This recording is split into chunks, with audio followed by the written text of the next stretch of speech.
Bab 41. Jingga yang rapuh. Seumur-umur Ibra tidak pernah sampai kelimpungan begini menghadapi musuhnya.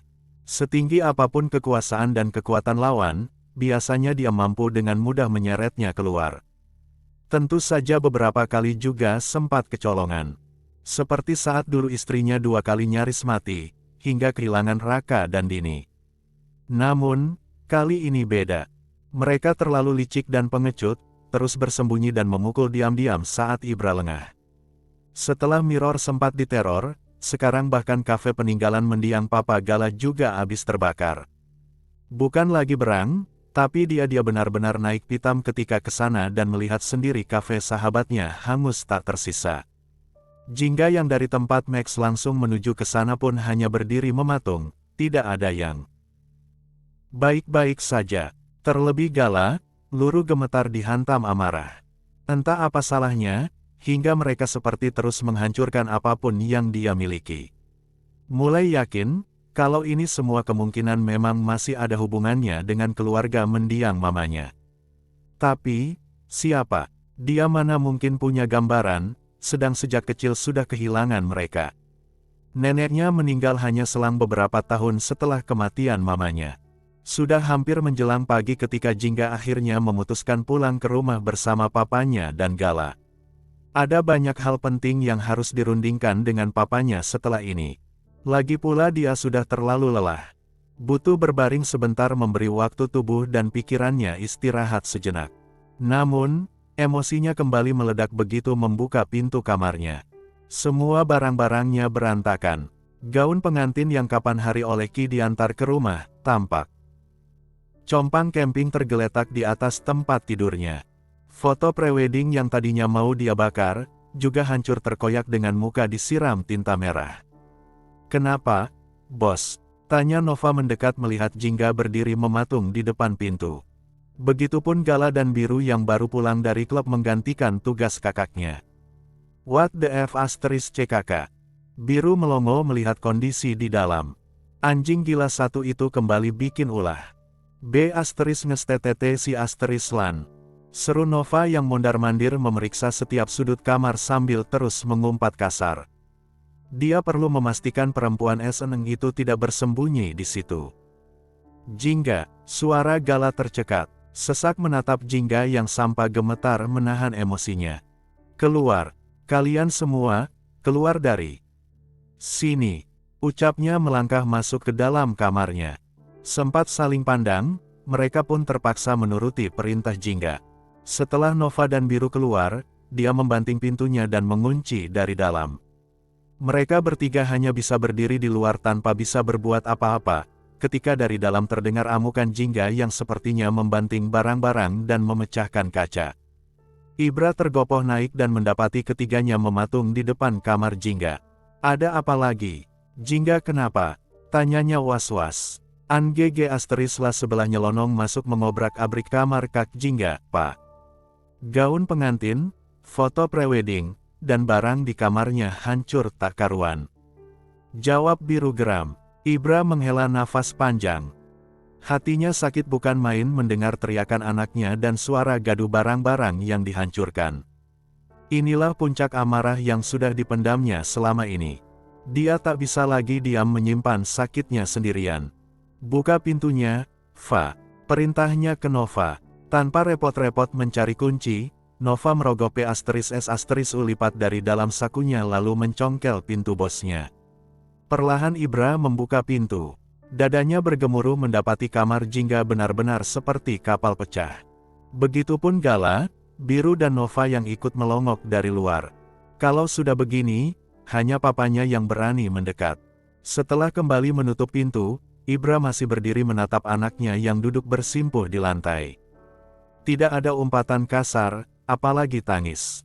Hanya diam terengah menyandar ujung tempat tidurnya. Matanya menatap nanar gaun pengantin dan foto preweddingnya yang sudah tak berbentuk lagi. "Ayo, Papa antar ke sebelah. Kamu boleh memukulinya hingga sekarat sekalipun. Dia memang pantas mendapatkan itu. Tidak akan ada yang berani menghalangimu." Ibra menyusul duduk di lantai. Meraih tangan anaknya yang terluka, lalu membersihkan darahnya dengan tisu. Pasti terluka setelah menghancurkan kaca di sana. Jingga tetap bungkam. Sakit ini terasa membunuhnya. Belum juga dia bisa berdamai dengan lukanya, setiap hari justru makin bertambah dan makin dalam tersayat. Dia lelah, sakit, dan tersiksa. Tapi, tidak tahu bagaimana harus bercerita. Papa sudah bilang, menangis tidak akan membuatmu dianggap lemah. Wajar kita lelah dan sakit hati. Berpura-pura kuat bukanlah hal yang harus diperlihatkan setiap saat. Kami semua tahu secapek dan sesakit apa kamu menghadapi ujian kali ini. Sampai kapanpun, bahu Papa akan selalu ada untukmu. Ibra berusaha meluluhkan hati anaknya. Membujuk dengan lembut, supaya Jingga mau membagi lukanya. Sayangnya Jingga tetap bungkam. Wajahnya dingin dengan tatapan menerawang kosong. Luka menganga di tangannya bekas goresan kaca yang masih berdarah-darah, seperti tak terasa sakit olehnya. Dia mati rasa. Sakit itu tidak ada apa-apanya dibanding sakit hatinya.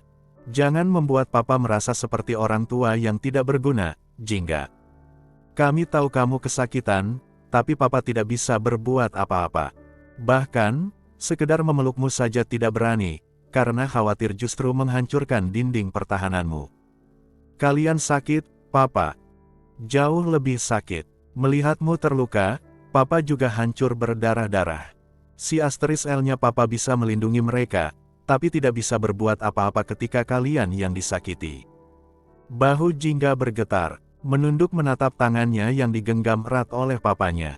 Bening meleleh dari matanya yang memerah. Sakit yang selama ini dia telan sendirian, menyeruak membuatnya tolak lagi mampu bertahan untuk berpura-pura kuat. Sakit, Pak, ucapnya mulai mengadu ke papanya dengan suara lirih. Meluapkan kesakitannya karena terus terlukai. Isaknya makin keras. Gemetar mencengkram genggaman tangan papanya dengan air mata jatuh berderai. Aku pikir tidak akan apa-apa kehilangan Gala. Tidak akan sakit melihatnya menikahi Kila. Tapi, ternyata luar biasa sakitnya. Aku harus bagaimana, Pak? Di sini sakit. Apalagi kalau ingat video itu. Sakit ini terasa membunuhku. Ibra termangu dengan mata basah menatap anaknya yang menangis tergugu memukul-mukul dadanya. Membiarkannya dulu meluapkan lukanya, sakitnya, dan putus asanya karena kehilangan Gala juga trauma akan video itu. Aku sudah mencoba berdamai dengan sakitku. Aku sudah berusaha meyakinkan diriku, semua akan baik-baik saja. Aku juga yakin bisa melaluinya. Tapi ternyata tidak bisa, Pak. Aku terus tersiksa oleh rasa sakit ini. Belum sanggup melepas Gala, tapi juga sakit bersamanya. Tolong aku, Pak. Jingga menangis dengan pilunya. Ibra merengkuh anaknya mendekat dan memeluknya erat. Air matanya merembes tidak terbendung lagi. Jangankan menenangkan tangis anaknya, dia sendiri juga gemetar dengan air mata yang luruh. Sakitnya bukan main melihat anaknya sehancur ini. Sekuat apapun Jingga, tetap punya sisi lemahnya. Ini bukan lagi sekedar perkara kehilangan Gala yang membuatnya terluka. Semua tidak akan semenyakitkan ini jika perempuan si Asteris Lan itu bukan Kila. Jingga tidak akan sehancur ini jika tidak dipaksa mundur, dengan cara jahat menunjukkan video Asteriskan itu. Bagaimana dia harus menerima keberadaan Gala, jika trauma itu terus menghantuinya. Apalagi Kila tidak berhenti berulah dan menoreh luka untuk menyakiti Jingga. Aku tidak ingin menyakiti Gala dengan menjauhinya, Pak. Tapi, aku sendiri juga setengah mati kesakitan karena belum bisa melepas dan tidak sanggup terus dekat. Bagaimana ini, Pak? Tolong beritahu aku harus bagaimana. Jingga benar-benar mencurahkan semua isi hatinya. Mengadu ke papanya sesakit apa luka menganga di hatinya. Kalau sesakit itu dan kamu merasa tidak sanggup, menjauhlah dulu. Papa mengizinkanmu untuk sementara tinggal di luar. Sampai kamu merasa siap untuk kembali ke rumah ini, dan memulai semua dari awal hubunganmu dengan Gala sebagai saudara, jawab Ibra mengelus kepala anaknya yang masih menangis di pelukannya. Gala akan merasa bersalah kalau aku keluar dari rumah ini. Dia pasti juga akan angkat kaki dari sini, Pak. Bagaimana kalau karena rasa bersalahnya, dia tidak akan kembali ke kita lagi? Mama dan Opa tidak akan bisa kehilangan dia. Enggak, kita semua juga tidak akan rela melepasnya pergi. Sedang dia sudah tidak punya siapa-siapa lagi. Jingga menggeleng, bingung antara pilih tetap bertahan dengan rasa sakit, atau pergi tapi tak tahu harus memberi penjelasan apa ke Gala. Ibra mengurai pelukannya, menghela nafas berat menatap wajah rapuh dan mata sembab putrinya. Ini kali pertama Jingga mau benar-benar menangis dan mengadu tentang hatinya. Mengusap basah di pipi Jingga, Ibra pun tak kalah hancurnya. Terima kasih sudah berusaha kuat sejauh ini. Anak papa hebat. Soal ini nanti akan papa bicarakan dengan Gala. Pa, papa merasa akan lebih baik kalau dia tahu soal video itu, ucap Ibra. Jingga menggeleng. Gala baru saja kehilangan kafe peninggalan mendiang papanya. Dia juga masih tertekan dengan pernikahannya kemarin. Apalagi Kila yang makin Gela. Bagaimana kalau sampai tahu video look asterisnya itu sudah sengaja disebar dan ditonton oleh orang-orang terdekatnya? Kalau sampai tertekan dan malu, Gala tidak akan punya muka bertemu mereka lagi. Apalagi untuk tetap tinggal di sini. Mereka punya video itu, Jingga. Papa yakin nanti mereka akan menunjukkannya ke Gala untuk menghancurkan mentalnya dan pergi dari kita. Jadi percuma kita tutupi. Yang ada justru nanti dia makin sakit hati, karena kita tidak sejak awal memberitahunya. Ini juga cara supaya Gala paham, kenapa kamu tidak mungkin bisa bersamanya lagi. Diam, Jingga berusaha mencerna ucapan papanya. Tatapannya yang masih buram terhalang air mata, menatap serpihan foto prewedding yang berakhir mengenaskan. Sama seperti kisah cinta mereka yang harus kandas terhempas takdir. Terserah apa yang terbaik menurut papa. Yang jelas mulai sekarang aku tidak akan bersabar lagi menghadapi Om Sat maupun Kila. Sabar hanya membuatku diinjak. Tidak peduli dia H*M*L, aku akan membunuhnya jika masih lancang berani mengusikku lagi. Lontar Jingga. Iya, tidak apa-apa. Lakukan apa yang memang harus kamu lakukan. Tegas, jika mereka tidak lagi layak dikasih hati. Ibra mengangguk setuju. Ibra mengelus bahu anaknya, sedang berpikir cara yang tepat untuk membuat Jingga bisa menyingkir dan menjauh dulu dari Gala. Om Nares dan Tante Sena sepertinya mulai menemukan sedikit jejak tentang Mars. Papa kemarin juga sempat bicara dengan Tante Ara. Dia akan coba bertanya ke kerabat neneknya Gala, untuk mencari tahu tentang keluarga Ilham. Dulu dialah satu-satunya sahabat dekat mamanya Gala. Setelah Nadia meninggal, Tante Ara juga yang merawat nenek Gala sampai orangnya tidak ada. Sedikit banyak dia lebih tahu soal keluarga mereka. Mata Jingga melebar. Itu berarti papanya sudah yakin kalau musuh mereka memang dari pihak keluarga orang tua Gala. Terutama mamanya, papa yakin mereka adalah keluarganya Gala. Tanyanya, sementara Ibra mengangguk. Karena semua ulahnya bertitik ke Gala. Kebakaran kafe tadi semakin menguatkan dugaan papa. Pintu diketuk bersamaan dengan suara gaduh di luar sana. Begitu pintu dibuka dari luar, tampak Nova menjambak rambut Kila dan diseret masuk. Sementara Satria dan Fiona yang panik tidak bisa berbuat apa-apa, karena Pras dan Biru menghalanginya mendekat. RGGH. Lepas, si *L*N. Sakit. Teriaknya langsung tersungkur begitu Nova menghempas kasar. Ngeceng, kamu ya? Lihat apa yang sudah kamu lakukan di sini, K*P*R*TTT. Maki Nova menyambar. Buku tebal di dekat kakinya, lalu melempar mengenai kepala Kila. RGGH. Dia kembali menjerit kesakitan dengan kepala berdenyut sakit. Ibra menggandeng anaknya bangun. Sementara Satria dan Fiona terbelalak mendapati kamar Jingga yang hancur berantakan. Keduanya makin gusar melihat potongan foto prewedding yang belepotan tinta merah, juga gaun pengantin yang compang camping di lantai. Baru paham sefatal apa kelakuan Kila yang lagi-lagi membuat N*R. Tak terkecuali Gala. Dia menggeram dengan tangan terkepal menatap Kila nyalang. Apa-apaan kamu, si *L*N? Sudah diperingatkan, ternyata kamu malah sengaja keranjingan berulah. Bahkan, lancang masuk ke kamar Jingga dan menghancurkan barang-barangnya. Kamu memang bengestat, Kila. Seru Gala sakit hati. Melihat foto preweddingnya dengan Jingga semiris itu. Salah sendiri kenapa dia masih menyimpannya.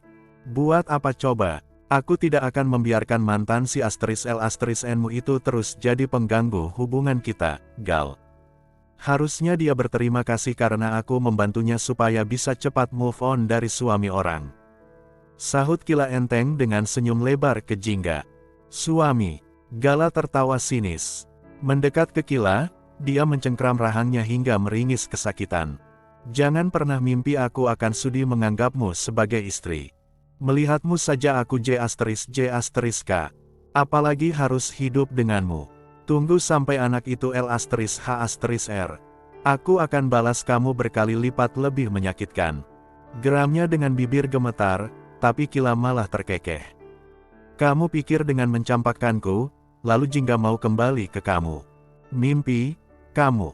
Kalau kamu merasa J*K ke aku yang kamu bilang kotor, maka sama halnya dengan Jingga yang J*K ke kamu. Berhenti berharap dia mau balikan. Kamu sudah tidak pantas lagi bersanding dengan Jingga yang sudah melihat. Tutup mulutmu, Kila. Bentak Satria menarik adiknya menjauh. Jantungnya seperti mau copot takut mulut Kila keceplosan. Dia juga harus tahu soal itu biar tahu diri, Bang. Seru Kila, tapi malah ditampar abangnya hingga terhuyung. Diam, ancam Satria menuding. Nggak bakalan, karena mereka berdua masih sama-sama keranjingan dan belum mau move on. Apa yang jadi milikku, jangan harap orang lain merebutnya. Kalau tidak bisa aku miliki, orang lain juga jangan harap bisa mendapatkannya. Teriak Kila. Buff geram, Nova mendorongnya hingga jatuh. Tidak peduli dia H*M*L, karena mulut dan kelakuannya sudah melebihi Ibelses. Kila baru saja berdiri, ketika Jingga mendekat lalu menamparkan mulutnya keras sampai kembali terjerembab, Kila menjerit tertahan, lalu merintih kesakitan memegangi sudut bibirnya robek. Tak ada yang berani mendekat. Bahkan, Fiona pun hanya pasrah membiarkan anaknya menerima hukuman dari kelakuan kurang J*R-nya. Kenapa marah? Kenapa kamu tidak terima gaun pengantin dan foto itu aku hancurkan? Benar kan, kamu masih mengharap bisa merebut suamiku? Tidak tahu malu. Kila masih saja mengoceh, tapi kemudian dia membayar semua dengan tamparan bertubi dari Jingga yang sudah habis kesabarannya. Plak-plak-plak suara tamparan itu terdengar keras setiap kali tangan Jingga menghantam wajah Kila. Dia berusaha mendorong Jingga menjauh, tapi malah rambutnya dijambak sampai wajahnya mendongak kesakitan. Bang, tolong aku. Teriaknya minta abangnya maju, tapi Satria tidak menggubrisnya. Bagaimana dipunya muka ikut campur, sedang kamar Jingga sudah dibuat sehancur itu. Kamu sendiri yang tidak berhenti mengusik kami. Jangan pikir karena ada abangmu dan kamu sedang H*M*L, lalu aku tidak berani membalasmu. Jingga menjambak Kila bangun, lalu menghempas tubuhnya hingga menghantam tembok belakangnya. Dia masih merintih merasakan nyeri di punggungnya, saat Jingga mencekik lehernya. Kasih lihat akan seperti nasibnya, Fa. Seru Jingga. Nova maju menunjukkan potongan video saat Tom oleh Jingga disiksa sampai mati, kemudian dijadikan santapan buaya. Mata Kila melotot. Sakit sekaligus syok ketakutan melihat bagaimana nyawa Tom berakhir mengenaskan. Lebih tidak menyangka kalau Jingga ternyata segila itu, sanggup menyiksa dan membunuh dengan cara sadis. Kamu pasti tahu sesuatu soal Mars. Jadi tunggu setelah ini, aku pasti akan membuatmu buka mulut. Atau kamu juga bisa bungkam seperti Tom. Kita lihat sejauh mana kamu bisa tertahan menerima siksaan dariku. Jingga kembali menghantamkan tubuh Kila ke tembok. Bedanya kali ini saking keras kepalanya terbentur, Kila langsung pingsan dan luruh ke lantai. Lalu, Jingga menoleh dan melangkah mendekat ke Satria dan Fiona yang berdiri mematung di dekat pintu.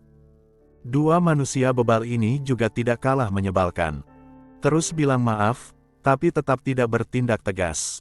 Mata kalian lihat sendiri kan, S*B* ngeste apa dia.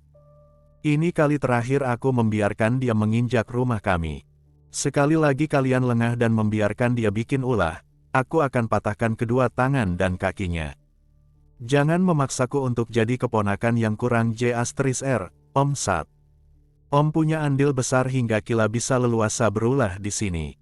Kalau sampai sabarku habis, Om pun akan ikut menanggung akibatnya. Enyah dari tempat ini atau dari muka bumi. Jangan harap bisa berlindung dengan memanfaatkan rasa tidak tega opaku.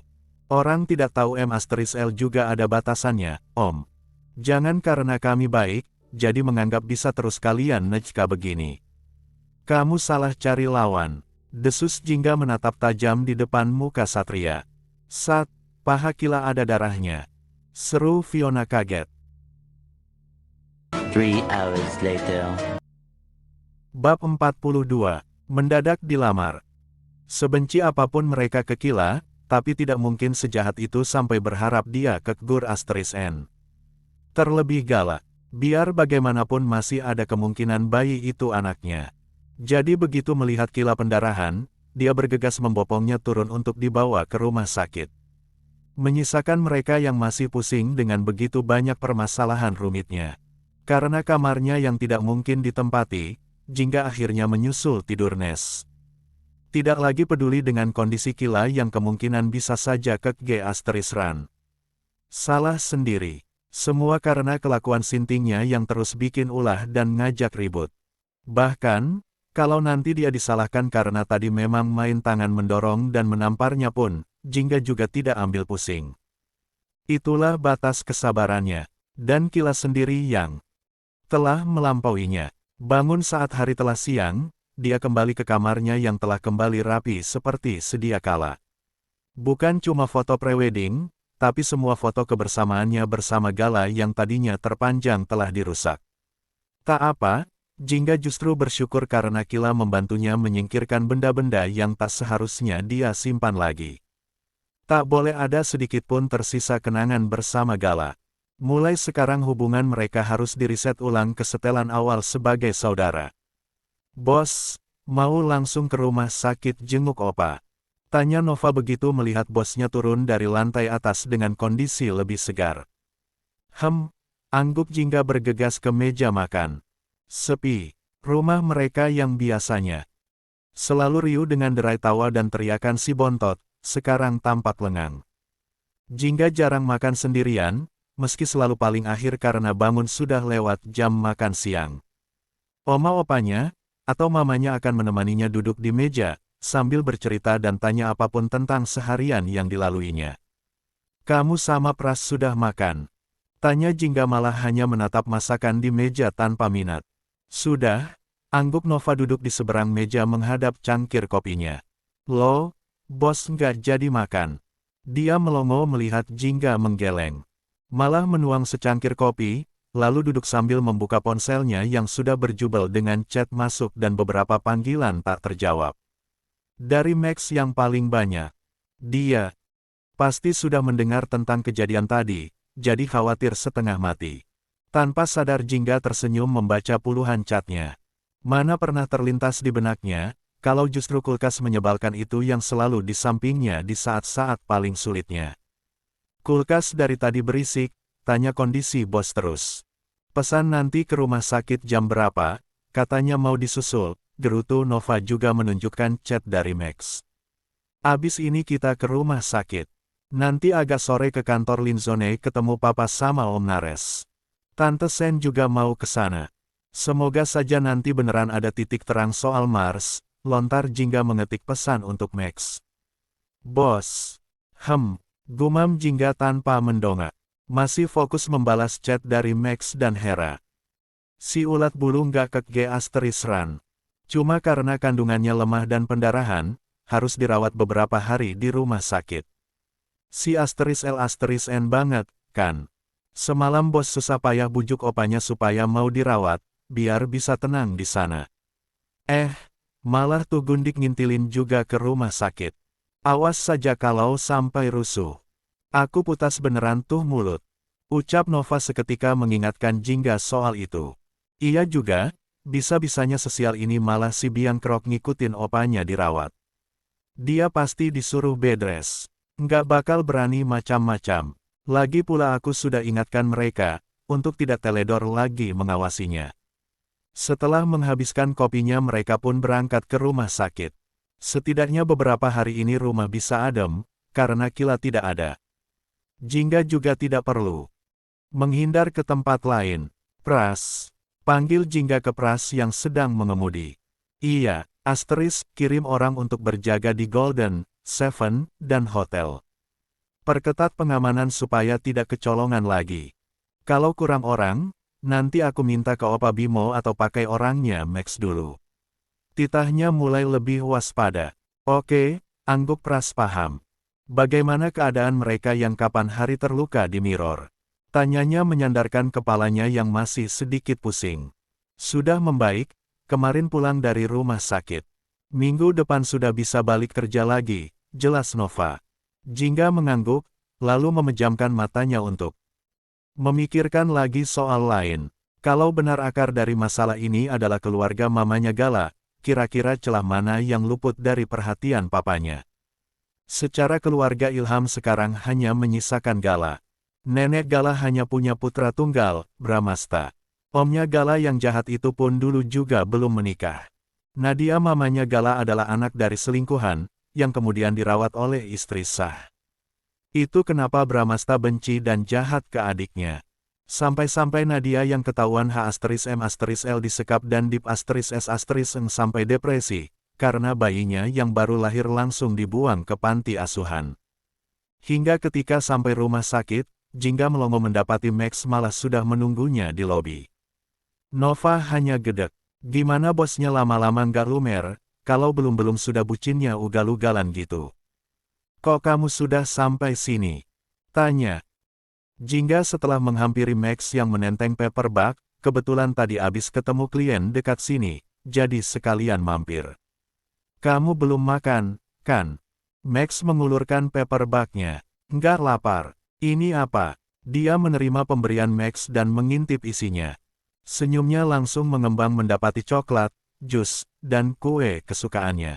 Mau makan di kafe dulu? Enggak. Itu buat nanti sore. Jingga menggeleng sebelum meneruskan langkah ke arah lift. Max berada di sampingnya. Kembali meraih paperback dari tangan Jingga. Nova yang mengekor di belakangnya pun nyengir. Meski merasa bersalah ke Gala, tapi jujur dia lebih suka kalau bosnya beneran bisa jadian sama Max. Hanya dia yang bisa mengimbangi kehidupan keras bosnya. Melindungi sekaligus mengendalikan sifat bosnya yang kadang masih suka agak sembrono. Terlebih melihat perhatian dan bucinnya itu. Serasa kayak fotokopi bos besar mereka yang punya power, tapi meratukan istrinya. Kila tidak dirawat satu lantai dengan opamu, kan? Tanya Max saat mereka keluar dari lift di lantai atas. Nggak tahu. Geleng Jingga. Aku juga belum tanya soal dia. Baru dengar dari Nova tadi soal kondisinya. Sampai kemudian mereka masuk ke kamar rawat Jonathan Lin. Max tersenyum menyapa mereka sopan. Ada Rena dan Dokter Siva di sana. Jingga langsung menghampiri opanya yang tampak lebih segar. Untung dia sedang dirawat. Kalau tidak pasti makin tertekan melihat keributan di rumah tadi. Gimana kondisinya, Opa? Tanya Max duduk di sebelah kiri Jonathan. Sementara Jingga di seberangnya mengelus tangan opanya yang diinfus. Sudah mendingan, angguknya tersenyum lebar. Sepertinya ikut senang cucunya ada yang menjaga. Kamu tidak ke kantor? Ke kantor, Opa. Tadi ada meeting penting, jadi pagi-pagi sudah berangkat. Jingga langsung mendongak. Itu berarti Max belum sempat tidur, karena semalam dia juga menemaninya melihat keadaan kafe Gala. Bahkan, pulang barengan menjelang pagi. Rena tampak menggeleng pelan, mengingatkan mereka untuk tidak keceplosan soal Kila yang juga sedang dirawat. Namun, justru kemudian pintu diketuk dan Satria muncul dengan muka kusutnya. Bahkan, bajunya saja masih mengenakan celana training dan kaos oblong yang biasa dipakai di rumah. Matanya sempat melebar mendapati istrinya ternyata juga di situ. Maklum, Rena memang datang cuma menjenguk mertuanya. Mana sudi mampir ke kamar rawat Kila, Pak? Sapa Satria. Jingga langsung berdiri dan menjauh menyusul tante dan omanya duduk di sofa. Kok tumben pakai baju rumah? Memangnya kamu nggak ke kantor? Jonathan mengernyit menatap muka kusut anaknya yang sepertinya lelah dan kurang tidur. Hari ini enggak, Pak. Agak pusing kepalaku, sahutnya terpaksa bohong. Satria sempat melirik Max, tapi bahkan pria itu sama sekali tidak menggubrisnya. Jangankan menyapa, Max seperti tidak menganggapnya ada. Kalau tidak enak badan kenapa malah ke sini? Sana sekalian ke dokter, ucap Jonathan khawatir. Tahu kalau Satria pun pusing dengan permasalahan adiknya. Tidak usah. Rena mencolek keponakannya, lalu bisik-bisik di telinga Jingga. Entah apa yang disampaikan, tapi Jingga tampak mengulum senyum. Mama mana, Oma? Tanya Jingga. Keluar sebentar menemani Gala makan di kafe bawah, jawab Aida. Kamu sudah makan, belum? Nanti saja, belum lapar. Tante Sen mau ke sini. Hera bilang, kan, lontar Dokter Siva. Ada yang mau dijenguk katanya, angguk Jingga yang seketika membuat omnya menoleh cemas. Pasti sudah bisa menebak kalau yang Hera mau jenguk itu adalah Kila. Max beranjak menghampiri Jingga dan menunjukkan chat dari papanya. Itu soal tawaran Brian Carlos untuk meminjamkan dulu orangnya. Jingga meringis sungkan. Bahkan, sebelum dia minta tolong pun mereka malah sudah menawarkan bantuan. Kalau anak buah biasa Jingga punya cukup. Masalahnya dia butuh yang sudah terlatih untuk memperketat keamanan. Gimana? Mau? Tanya Max. Berharap Jingga tidak menolak, karena kapan hari tawarannya tidak diterima. Oke, sampaikan terima kasih ke Om Brian, angguk Jingga.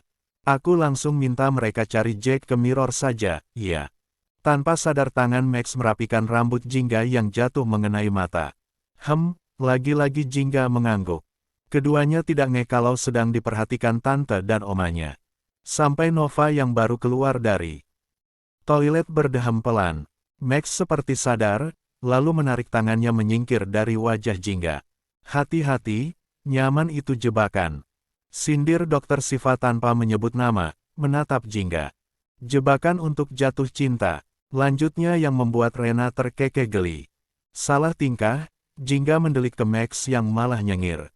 Hingga kemudian mamanya dan Gala datang, keadaan jadi sedikit canggung.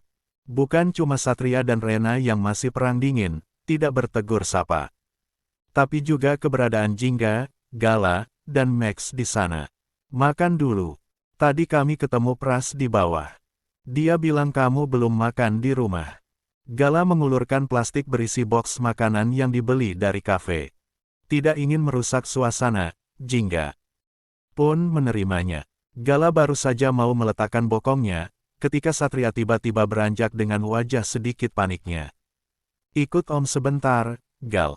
Buruan. Ajaknya langsung keluar tanpa sempat pamit ke papanya yang terlihat bingung.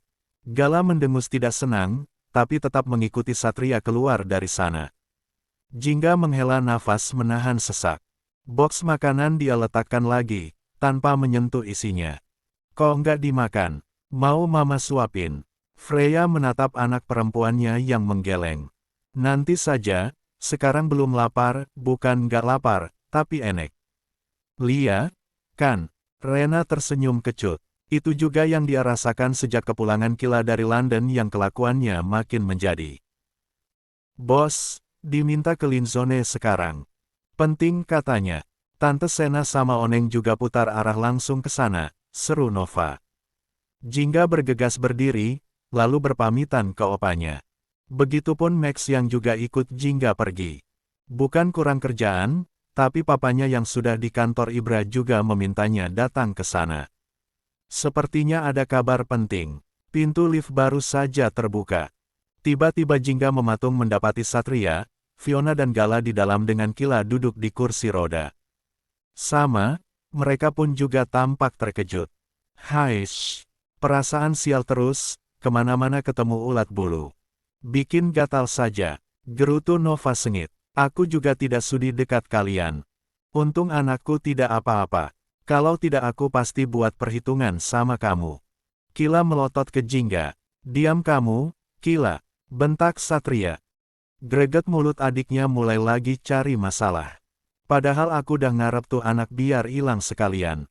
Kasihan nasibnya kalau harus lahir dari ibu tidak waras. Nanti nasibnya sama kayak Bang Fian yang sampai trauma mentalnya disiksa emaknya yang G*L*. Balas Nova, karena tahu bosnya tidak akan sudi meladeni ocehan Kila yang memancing keributan. Mau turun? Tanya Gala terlihat jelas salah tingkah seperti ketahuan S-Link H, karena terpaksa mendorong kursi roda mengantar Kila untuk check up di lantai 2. Enggak, kalian turun saja dulu. Kami belakangan. Ma meraih tangan Jingga menggandengnya mundur. Kalau begitu kami turun dulu. Sudah ditunggu dokter di lantai 2 mau periksa, ucap Fiona. Mumpung di rumah sakit, sekalian kalian periksakan tuh otaknya. Kalau butuh psikolog di lantai 3 ada kok. Biar tidak makin parah tuh senengnya. Olok Nova tanpa takut sedikit pun ke Satria. Max terkekeh. Sementara mereka tidak ambil pusing dan menutup pintu lift. Jingga menunduk dengan perasaan nyeri. Wajar Gala mengurus istrinya, karena khawatir akan kondisi bayi yang kemungkinan adalah darah dagingnya. Menggelikan kalau dirinya malah sakit hati begini. Hani, mulai. Untung panggil Hani, bukan pakai terjemahan. Nanti dikira orang, bos istri muda karena panggilnya Madu. Ucapnya menyeruput minumannya. Jingga menoleh. Matanya masih sedikit bengkak karena menangis hebat tadi pagi. Dia sempat kelabakan saat Max mendekat dan berbisik di telinganya. Menikahlah denganku. 6 hours later. Bab 43. Syarat dari Jingga. Kalau dikira Jingga bakalan baper mendengar ajakan nikah Max, maka salah besar. Justru Nova yang sedang minum tersedak hingga terbatuk-batuk. Mata Jingga mengerjap. Lekat menatap pria seneng yang otaknya baru saja ngelek gara-gara belum tidur dari kemarin itu. Uhuk, muka Nova sampai memerah. Meringis, setelah air yang belum sempat habis tertelan itu menyembur dari mulut dan hidungnya.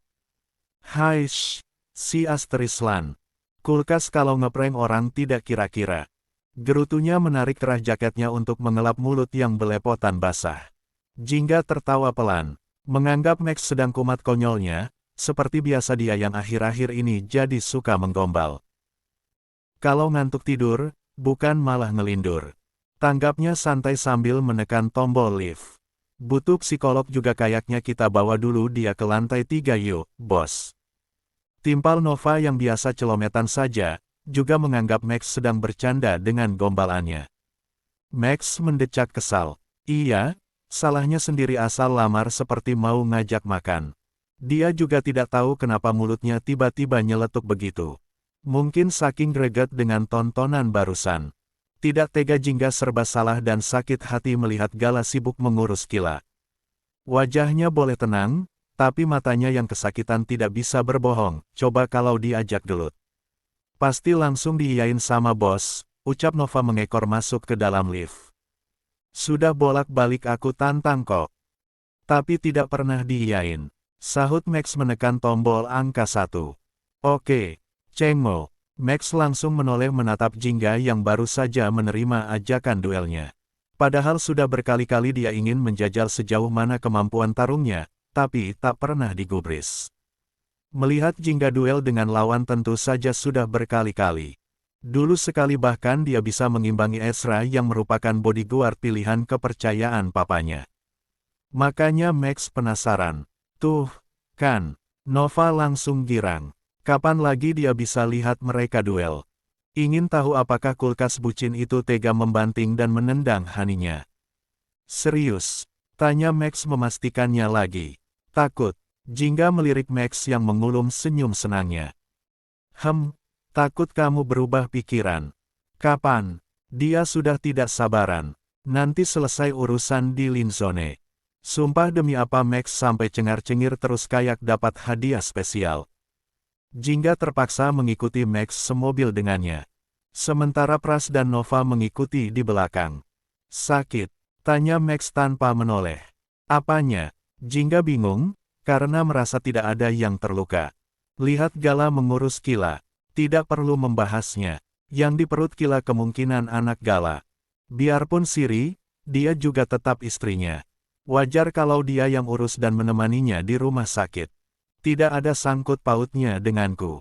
Jawab Jingga tidak begitu suka dengan bahasan mereka. Hani. Tidak menyahut panggilan Max, tapi Jingga tetap menoleh. Mulai sekarang sepertinya dia memang harus membiasakan telinganya dipanggil seperti itu, karena meski dilarang pun Max tetap akan memanggil semaunya. Mobil mereka sedang berhenti di lampu merah. Gedung Linzone yang menjulang tinggi sudah tak jauh di depan sana. Max menatap lekat gadis di sebelahnya. Sedikit ragu, tapi nekat mengatakan maksud hatinya ke Jingga. Soal ajakan nikah tadi, aku serius. Sinting. Jingga mendengus geleng kepala. Pilih buang muka, supaya Max tidak melanjutkan omongan ngelanturnya itu. Yang benar saja, tidak ada angin tidak ada hujan, dia tiba-tiba dilamar. Memang bukan orang asing, tapi mereka juga bukan pacar. Kamu sendiri yang bilang meski itu bukan anak galas sekalipun, tetap tidak ingin kembali ke dia. Menikahlah denganku. Itu cara paling tepat untuk membuatnya jaga jarak denganmu dan move on. Kila juga tidak akan banyak tingkah lagi, gara-gara cemburu suaminya masih dekat dan cinta ke mantannya. Tapi, bukan dengan cara sinting begini, Max. Kamu pikir pernikahan bisa buat main-main? Enggak, aku tidak mau. Tolak Jingga tegas.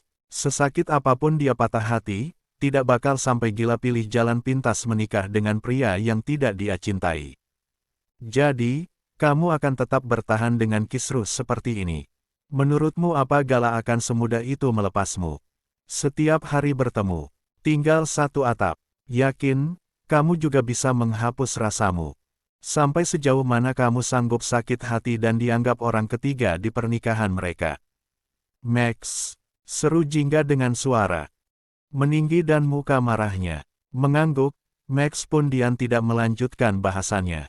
Memberi sedikit waktu untuk Jingga mencerna lagi ucapnya barusan. Mau marah atau menyanggah sekalipun juga percuma, karena memang faktanya demikian.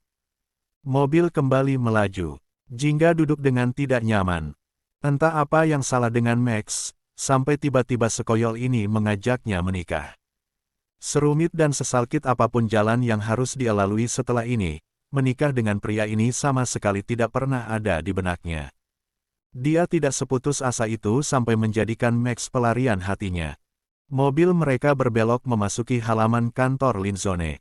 Perusahaan farmasi terbesar milik keluarga Lin, yang sejak 25 tahun lalu oleh Jonathan Lin tumpuh kepemimpinannya diserahkan ke Ibra. Jingga baru saja hendak turun di area parkir khusus, tapi Max lebih dulu meraih tangannya. Kita bicara sebentar, ucapnya dengan wajah serius. Kalau masih soal tadi, mending tidak usah. Jawabanku tetap sama. Enggak, dengan tegas Jingga menggeleng. Berusaha melepas cekalan Max, tapi tidak semudah itu. Beri aku alasan kenapa tidak mau menikah denganku. Tidak cinta, kurang pantas, belum sebanding dengan Gala atau apa. Cecar Max kalem, tapi membuat Jingga kelabakan menjawabnya. Menghela nafas panjang, mata Jingga melirik Pras dan Nova yang sudah turun dari mobilnya menunggu tak jauh di depan sana. Mereka sepertinya tahu ada yang sedang dibahas, jadi tidak berusaha mendekat meski bosnya tidak kunjung keluar dari mobil Max.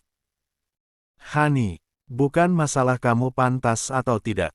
Kamu baik dan nyaris sempurna, meski sering menyebalkan. Tapi Max, aku tidak seputus asa itu sampai harus lari dari sakit hati dengan asal menerima pinanganmu. Siapapun orangnya pasti berharap menikah hanya sekali seumur hidup dengan pilihan hatinya.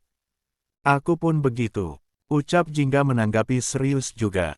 Dan kamu adalah pilihan hatiku. Menikah denganmu juga bukan keinginan konyol, tapi aku benar-benar ingin menghabiskan seumur hidupku denganmu. Sahut Max sampai Jingga tidak bisa berkata-kata. Cekalan Max di pergelangan tangan kanan Jingga mengendur. Mengelus lembut, turun menggenggam jemari lentiknya. Jantung Jingga bergemuruh. Mulai menyesal kenapa tadi mau saja ditarik Max untuk ikut di mobilnya. Kalau tidak, dia juga tidak perlu terjebak dalam situasi membingungkan seperti ini.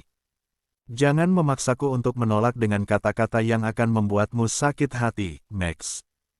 Hubungan kita bahkan tidak sedekat itu, apalagi sampai menikah. Kamu bahkan sangat tahu aku sedang menangisi sakit hatiku. Kenapa malah menyodorkan diri untuk jadi pelarianku? Pria tampan, mapan, dan punya segalanya sepertimu sangat mudah mencari calon istri sesuai inginmu. Tapi, aku maunya hanya kamu yang jadi istriku. 6 tahun mencintaimu dalam diam, apa itu menurutmu masih kurang? Max tetap kukuh tidak mau mundur. Max, tidak apa aku kamu jadikan pelarian.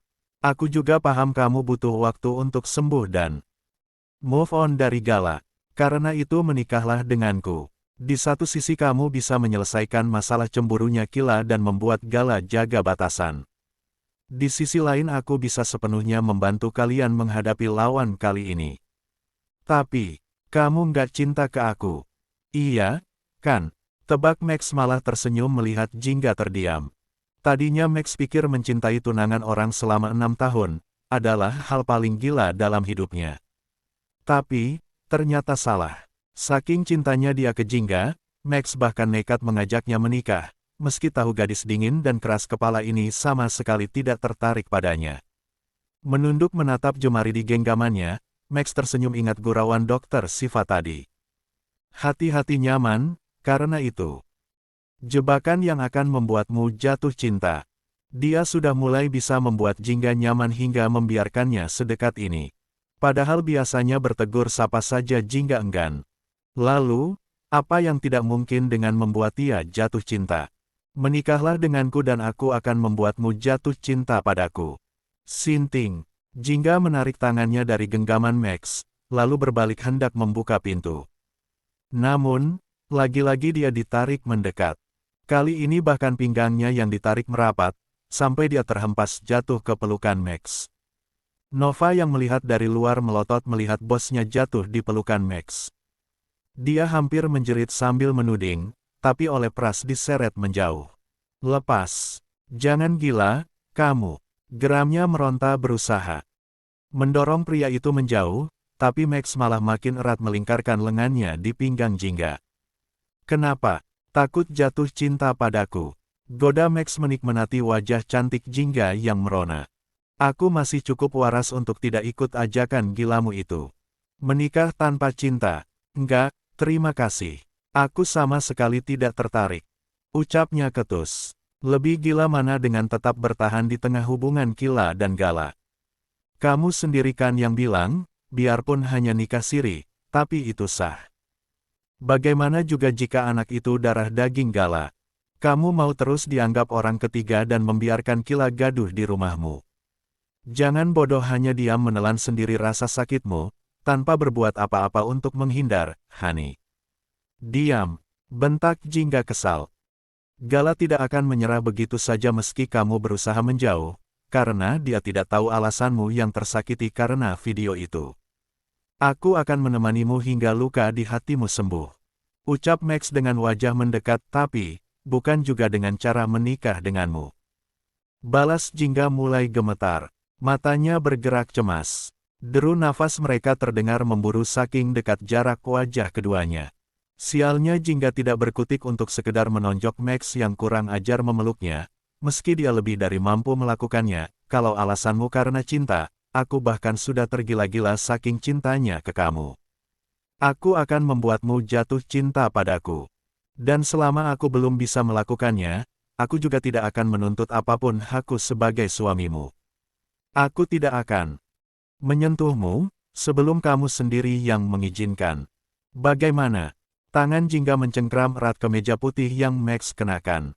Jantungnya makin menggila. Berdegup kencang bersama otaknya yang makin seneng oleh wangi parfum dari leher pria itu. Hani, kamu benar-benar esenting, Max. Gumamnya menahan nafasnya yang sesak. Sesinting itulah aku karena ingin menjadikanmu milikku. Tidak apa untuk sekarang aku kamu jadikan pelarian. Nanti lama-lama kamu juga cinta kok. Atau, nafas Jingga makin tersengal begitu Max makin mendekat terpaan nafasnya terasa panas membakar pipi Jingga. Tangan Max meremas lembut pinggang ramping gadis itu hingga Jingga menggeliat. Hidungnya mengendus dan menghirup dalam-dalam wangi dari tubuh Jingga yang seperti candu itu. Kamu hanya tidak sadar sudah mulai terbiasa dengan keberadaanmu. Mulai nyaman dekat denganku, dan hatimu juga mulai goyah untukku. Marry me, honey. I can't wait for forever with you. Bisik Max kemudian menjauh setelah mengecup ujung B*R Jingga. Tangan Jingga yang mencengkram ke meja Max semakin gemetar. Kecupan itu membuatnya seperti tersengat dan blank. Otaknya lupa bagaimana cara untuk meluapkan amarahnya. Justru mematung membalas tatapan hangat Max yang membelai bekas kecupan di ujung B*R-nya. Ya, tanyanya minta kepastian jawaban Jingga. Kalau kamu sanggup mengalahkanku nanti, aku akan menerima ajakan nikahmu. Tapi, pegang omonganmu. Jangan menuntut apapun, sebelum aku yang menyerahkan diri padamu. Jawab Jingga seketika membuat senyum Max merekah lebar. Deal, angguknya. احنا 330 واحد باللايف. تعالي اورجيكي بس ثواني. واحد اللي اشترك بالقلب البرتقالي بس.